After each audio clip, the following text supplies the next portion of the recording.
नमस्कार मित्रांनो, सुस्वागतम. घरोघरी मातीच्या चुली या मालिकेच्या आजच्या भागामध्ये जानकी ही देवासमोर हात जोडून बसते आणि रडतच देवाला प्रार्थना करत असते की देवा, कुठलेही संकट माझ्या कुटुंबावर आले, कुठली परीक्षा तू आमची घेतो. सौमित्र भाऊजींना ही दुर्बुद्धी कुठून सुचली, काहीतरी चमत्कार कर आणि ते कुठे आहे हे कळून दे. सौमित्र भाऊजी जेथे कुठे असतील त्यांना सुखरूप राहून दे. माझ्या घराची रक्षा कर. आई आणि नाना दोघांची तब्येती खालावल्या, त्यांची मनस्थिती चांगली नाही आणि त्यांना मी माझ्या अशा अवस्थेत नाही बघू शकत. म्हणून जानकी देवासमोर रडू लागते. देवा, काहीतरी असा चमत्कार कर की यातून मार्ग दाखव, काहीतरी यातून मार्ग दाखव असे बोलून देवाला हात जोडते. आणि तेवढ्यात देवाच्या डोक्यावरील ते फूल जानकीच्या हातात पडते. तर जानकी फूल हातात घेऊन देवाकडेच बघत असते. त्यानंतर इकडे ऋषिकेश आणि सारंग सौमित्रला शोधत असतात. गावात सर्वत्र माणसांना, बायकांना विचारत असतात, परंतु कोणीही नाही म्हणत असते. तेव्हा गावातील एक संभा असतो. तर ऋषिकेश त्याच्याजवळ येतो आणि नमस्कार करून विचारतो की तू सौमित्रला कुठे बघितले का. तेव्हा संभा सांगतो की हो, मगाशी गाडीतून जाताना दिसले. ऋषिकेश विचारतो की कुठे, आणि तेवढ्यात सारंग सुद्धा तेथे येतो. तर संभा सांगतो की ते हायवेने चालले होते. सारंग आणि ऋषिकेश एकमेकांकडे बघू लागतात. तर संभा विचारतो की काय झाले, काही प्रॉब्लेम आहे का. तेव्हा ऋषिकेश म्हणतो की नाही, अरे त्याचा फोन विसरला, तोच त्याला द्यायचा. तर संभा निघून जातो. तेव्हा सारंग आणि ऋषिकेश लगेच हायवेच्या दिशेने धावतच जातात. त्यानंतर इकडे सौमित्र आणि अवंतिका ज्या गाडीतून जात असतात, तर सर्व गाड्यांचे चेकिंग हा ऐश्वर्याने जो गुंड पाठवलेला असतो तो आणि त्याचे सहकारी घेत असतात. तर अवंतिका आणि सौमित्र विचार करतात की कसले ह्या चेकिंग चालू आहे. तेव्हा अवंतिका म्हणते की थांब, मी बघून येते. तेव्हा सौमित्र सयाजीरावांच्या त्या संपत माणसाला बघतात. तर सौमित्र अवंतिकेच्या हाताला धरून तिला थांब असे म्हणतो आणि हे सयाजीरावाची माणसं आहेत, हे नक्की मला शोधतात असे म्हणतो. तर अवंतिका आणखीनच घाबरते. सौमित्र विचारतो की आता काय करायचे. तर अवंतिका म्हणते की तू डिकीत लप, मी तोपर्यंत गाडी चालवते. तेव्हा सौमित्र म्हणतो की गुड आयडिया, आणि तू जास्त त्यांच्याबरोबर हुज्जत घालू नको, नाहीतर त्यांना संशय येईल. तेव्हा अवंतिका आणि सौमित्र गुपचूप आपल्या डिकीतील सामान हे पुढे ठेवतात आणि सौमित्र डिकीमध्ये लपतो. तेव्हा संपत आणि त्याचे गुंड हे अवंतिकाच्या गाडीजवळ येऊन पोहोचतात आणि अवंतिकाला गाडीची काच खाली घेण्यासाठी सांगतात आणि ते सामान पुढे बघतात. आणि तो संपत विचारतो की तू सामान पुढे ठेवले, मग डिकीमध्ये कोण आहे, म्हणून डिकी उघडण्याचा प्रयत्न करून डिकी उघडण्यासाठी सांगत असतात. तर अवंतिका घाबरते आणि जोरात म्हणत असते की तुम्ही पुढे या अगोदर, कोण आहात तुम्ही. तेव्हा संपत पुढे येतो. तर अवंतिका म्हणते की ही माझी गाडी आहे, माझे सामान आहे, तुम्ही कोण आहात, तुम्ही मला विचारणारे कोण आहात. तर संपत म्हणतो की आवाज खाली करायचा, आम्ही सयाजीरावांची माणसं आहोत, कसे बोलायचे हे समजत नाही का. तर अवंतिका म्हणते की तुम्ही कोणी असाल, मी सुद्धा एक लॉयर आहे, कळले का. मी कमिशनर साहेबांना फोन लावते आणि विचारते की हे सर्व प्रकरण काय चालले ते, मग कळेन तुम्हाला. तर लगेच ते संपत आणि त्याचे गुंड घाबरतात. अवंतिका फोन लावण्याचे नाटक करत असते. तर संपत म्हणतो की पक्या, हिला जाऊन दे. तेव्हा अवंतिका तेथून गाडी घेऊन निघून जाते. तर इकडे ऋषिकेश आणि सारंग हे विचार करत धावतच येत असतात की हायवेकडे गेला म्हणजे नक्की तो मुंबईला गेला असणार. सौमित्र म्हणतो की कशावरून, अजून आपण 2-3 लोकांना विचारू, खात्री करून घेऊयात की नक्की तो हायवेच्या दिशेने गेला की काय. तेव्हा ऋषिकेश म्हणतो की सारंग, नाही, आपण जर जास्त लोकांजवळ चौकशी केली तर ही बातमी वाऱ्यासारखी सर्वत्र पसरेल. तेव्हा सारंग म्हणत असतो की माझीच चूक झाली, तुम्हाला रात्री त्याच्याजवळ पहारा ठेवण्यासाठी झोपवले होते, परंतु मला झोप लागली, माझीच चूक झाली. तर ऋषिकेश म्हणतो की नाही सारंग, तुझी चूक नाही, ज्याला जर जायचे असेल तर तो कसाही जाऊ शकतो. आणि दोघे गाडीमध्ये येऊन बसतात. तर सारंग विचारतो की दादा, आता आपण काय करणार. तेव्हा ऋषिकेश म्हणतो की मला आता असे वाटते की आपण सयाजी काकांना जे काही घडले ते खरे सांगायला हवे. सारंग म्हणतो की अरे दादा, काय बोलतोस, जर सयाजीरावाला हे सर्व सांगितले तर तो अख्ख्या गावाला आग लावेल. तर ऋषिकेश म्हणतो की अरे पण त्यांना सांगायला तर हवे, ही गोष्ट त्यांच्यापासून आपण जास्त वेळ लपून नाही ठेवू शकत, आणि दुसरं कुणाकडून कळण्यापेक्षा आपण त्यांना सांगितलेले बरे राहील. पण अगोदर घरी जाऊयात, घरची काय सिच्युएशन आहे, नानांची तब्येत कशी आहे हे सर्व बघून त्यांना विचारून मग काय ते करायचे ठरवू. ऋषिकेश आणि सारंग घरी जातात तर इकडे सौमित्रा आणि अवंतिका पुढे येतात. तर अवंतिका गाडी थांबवते आणि सौमित्राला डिकीमधून काढून गाडीमध्ये बसू आणि लगेच आपण हायवेला पार करूयात, नाहीतर ते आपल्याला बघतील म्हणून घाईने गाडीमध्ये बसतात. त्यानंतर इकडे ऐश्वर्या ही सौमित्राला फोन लावण्याचा प्रयत्न करत असते आणि टेन्शनमध्ये येते.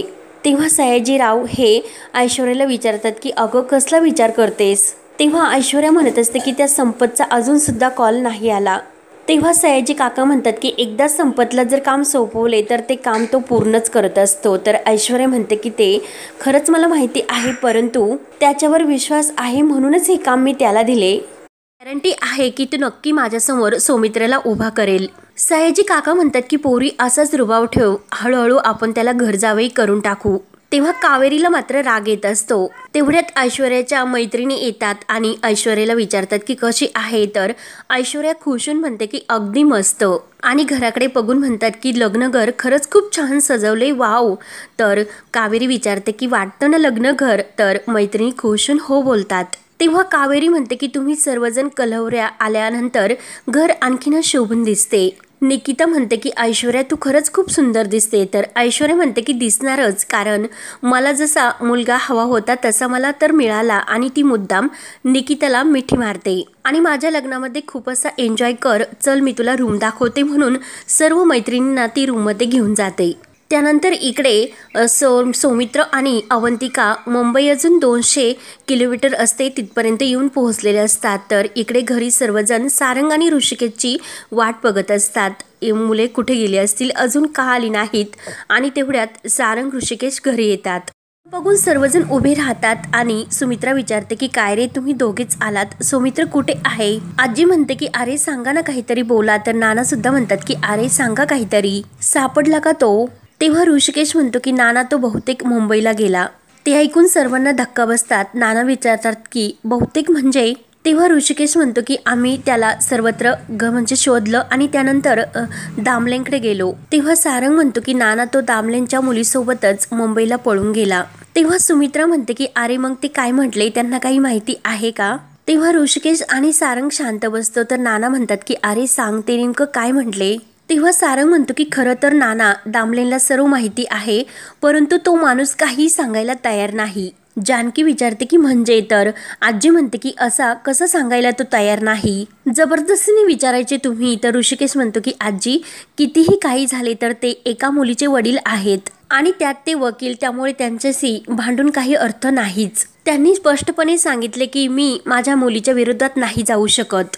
नाना म्हणतात की त्यांचं सुद्धा बरोबर आहे, कारण आपलेच नाणं खोटं निघलं, मग ते तरी काय करणार. तेव्हा आजी म्हणते की जावई बापू तुमची पोलिसात ओळख आहे, त्यामुळे तुम्ही पोलिसांची थोडीशी मदत घ्या आणि त्यांना शोधा. तेव्हा नाना म्हणतात की आजीबाई तसे नसते, कारण हे दोघे सुद्धा सज्ञान आहे, म्हणून त्यांच्या बाबतीत आपण काही करू शकत नाही. शांतपणे जर विचार केला तर तुमच्या सर्वांच्या लक्षात येईल, चारही बाजूने आपलेच हात दगडाखाली आहेत आणि त्याचेच दडपण मला आले. आपल्याच पोराने आपल्याला फसवले आणि ही बातमी जर आता सयाजीरावांना कळली तर तो अख्ख्या गावाला आग लावेल, म्हणून नानांना खूप टेन्शन येते. सुमित्रा म्हणते की मला तर खूप काळजी वाटते. तर ऋषिकेश म्हणतो की मला फक्त आता एकच मार्ग दिसतो. तेव्हा आजी विचारते की कुठला. तर ऋषिकेश म्हणतो की आपण आता सयाजीरावांना भेटूयात, जे काही घडले ते प्रामाणिकपणे त्यांना सांगायचे. जानकीला ऋषिकेशचे म्हणणे पटते. तेव्हा सुमित्रा म्हणते की नाही, हे असे काही करायचे नाही, ते अजिबात समजून नाही घेणार. तेव्हा नाना म्हणतात की हो, हीच त्याच्या स्वभावातील खोट आहे, दे सुरी की घाल उरी असा त्याचा स्वभाव आहे. मागचा पुढचा कोणताही तो विचार करत नाही, तो काही पण करू शकतो. तेव्हा ऋषिकेश म्हणतो की नाना समजून घेणे किंवा न घेणे हा त्यांचा प्रश्न आहे. जे काही झाले ते आपण स्वतःहून सांगणे हे कितीही कठीण असले तरी, कडू असले तरी ते आपलं कर्तव्य आहे. आणि हे जर त्यांना बाहेरून कळले तर खूप वाईट होईल. आपणच त्यांचा विश्वासघात केला असे त्यांना वाटेल. एकतर सुमित्राने आपल्याला आपली मान खाली घालण्यासाठी लावली आणि जर आपण खरे वागलो तर आपली मान ताटच राहील. तेव्हा जानकीला ऋषिकेशचे म्हणणे पटते आणि ऋषिकेश बरोबर बोलतात असे ती सर्वांसमोर म्हणते. सयाजीरावांना खरे सर्व सांगायलाच हवे. तेव्हा आजी जानकीला म्हणते की सयाजीरावाला हे सर्व खरे कोण सांगणार, तू का. लग्न ठरवायला गेला तेव्हा त्यांनी बंदूक काढली आता मोडलंय म्हणून सांगायला जर गेले तर तुमचा मुर्दा पाडेल तो. तूच अगदी मोठ्या हुशारीने म्हणत होती हे लग्न जर ठरले तर सर्व प्रश्न मिटतील. मग आता प्रश्न मिटत नाही तर एकावर एक हे वाढतच चालले. तेव्हा सुमित्रा म्हणते की अगं आई तू हिला का रागवतेस, तिची त्यात काय चूक आहे ग? चूक सौमित्रची आहे तर आजी म्हणते की हीच म्हणली होती. तेव्हा सारंग म्हणतो की आई आणि नाना मी जातो, जे काही व्हायचे असेल ते माझे होईल, म्हणून सारंग लगेच जायला निघतो. तेव्हा जानकी ही सारंगचा हात धरते आणि आजी सारंगला म्हणते की तू कुठेही जायचे नाही, तू येथेच राहा. ठरवायला हे दोघे गेले होते, मग मोडलं हे सांगायला सुद्धा हेच दोघे जातील. सुमित्राला आईच्या बोलण्याचा राग येतो आणि आई तू का तुझं माझं करतेस ग? तेव्हा जानकी म्हणते की आई आजी बरोबर बोलतात, खरं तर ही कल्पना माझी होती, लग्न जमवण्यासाठी आम्ही गेलो होतो, मग जो काही आता आपल्यासमोर पेज उभा राहिला तो सांगण्यासाठी सुद्धा आम्ही दोघेच जाणार, ही आमची जबाबदारी आहे. तर तेव्हा नाना म्हणतात नाही कोणीच जायचे नाही, सयाजीरावाला भेटण्यासाठी मी स्वतःच जातो. तेव्हा घरातील सर्वजण नानांना नाही बोलतात. ऋषिकेश म्हणतो की नाना मी तुम्हाला एकट्याला नाही जाऊन देणार आणि अशी रिस्क घेऊन तर अजिबात नाही. हे बघा हा सर्व डोलरा आम्ही दोघांनी उभा केला, मग तो कोसळतो हे सांगण्यासाठी सुद्धा आम्ही दोघीच जण जाणार, म्हणजे जानकी आणि तो सुद्धा आत्ताच. आणि ऋषिकेश जानकीला म्हणतो की चल आता, म्हणून ऋषिकेश आणि जानकी जायला निघतात. तर सारंग म्हणतो की वहिनी प्लीज ऐक ना. तेव्हा आजी लगेच सारंगला म्हणते की तू जाऊ नकोस. तर तेव्हा सुमित्रा ही जानकी आणि ऋषिकेशला काळजी घ्या असे सांगते. जानकी आणि ऋषिकेश जातात. तर इकडे सयाजीरावांच्या घरी लग्नाची पूर्णपणे सजावट सुरू असते. बाळाभाऊ सर्वांना पटापट करण्यासाठी सांगत असतात आणि तेवढ्यात ऋषिकेश आणि जानकी गाडीतून तेथे येतात. बाळाभाऊ त्यांना बघून नमस्कार घालतो आणि आतमध्ये बोलावतो आणि धावतच सयाजीरावांना हे सांगण्यासाठी आतमध्ये जातो. तेव्हा सयाजीराव विचारतात की काय आत्ता कसे आले ते? ऋषिकेश आणि जानकीला ते सर्व बघून खूप वाईट वाटत असते. तर आतमध्ये आल्यानंतर सयाजीराव कावेरीला आवाज देतात आणि कोण पाहुणे आले बघ असे म्हणतात. तेव्हा कावेरी त्यांना दोघांना बघून खुश होते आणि बसण्यासाठी सांगतात. तेव्हा सयाजी काका विचारतात की आज अचानक कसे येणे केले? तेव्हा ऋषिकेश म्हणतो की काका तुमच्याशी थोडंसं बोलायचे होते म्हणून आलो. तेव्हा सयाजी म्हणतो की मग बोला की काय झाले, सर्व काही ठीक तर आहे ना? तेव्हा जानकी आणि ऋषिकेश एकमेकांकडे बघत असतात. तेव्हा जानकी म्हणते की काका काहीच ठीक नाही. तेव्हा सयाजी काका म्हणतात की काय नेमकं काय झाले ते सांगा.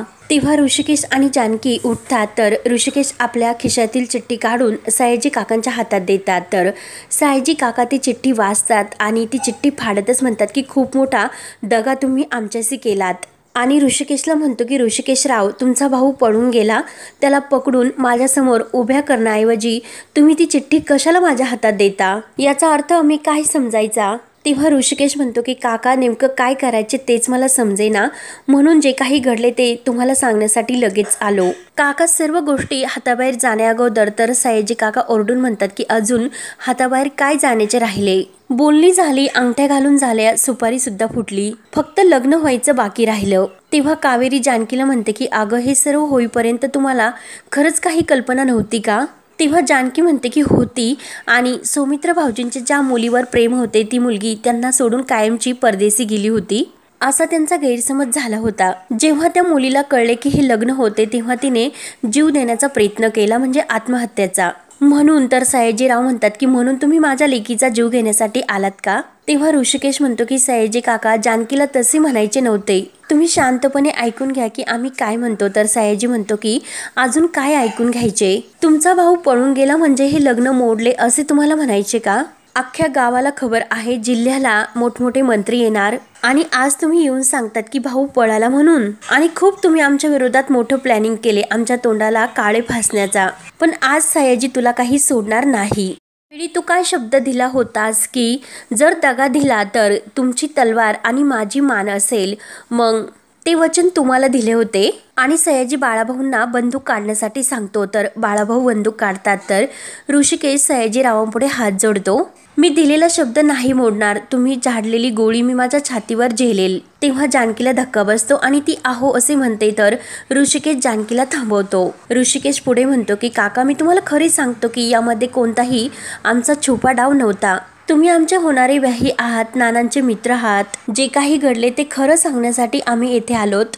आणि त्यातून काहीतरी मार्ग काढायला इथे आलो तर सयाजी म्हणतो की यातून फक्त एकच मार्ग निघेल आणि लगेच बंदूक बाळाभाऊच्या हातातून हिसकावून घेऊन लगेच ती बंदूक म्हणजे गोळी झाडणार तोच लगेच जानकी ही मध्येच येते आणि बंदूक ती तिकडे दुसरीकडे ओढवते तर गोळी ही दुसरीकडे उडते तर कावेरी लगेच सयाजीची हातातील बंदूक हिसकावून घेते। तेव्हा जानकी खूपच घाबरते आणि सयाजीकडे बघत असते। तर हा भाग येथे संपतो। पुढील भागामध्ये जानकी ऐश्वर्याला सांगते की लग्न मोडले तर ऐश्वर्या म्हणते की काय लग्न मोडले आणि जोराने ती समोर जे काही वस्तू असतात तर त्या फेकून देते आणि कुठे सौमित्र असे जोराने ओरडत म्हणते। ऐश्वर्याला तर खूप जबर धक्का बसलेला असतो तर जानकी रडतच म्हणते की हे जर लग्नानंतर कळले असते तर तिघांची सुद्धा आयुष्य उद्ध्वस्त झाली असती।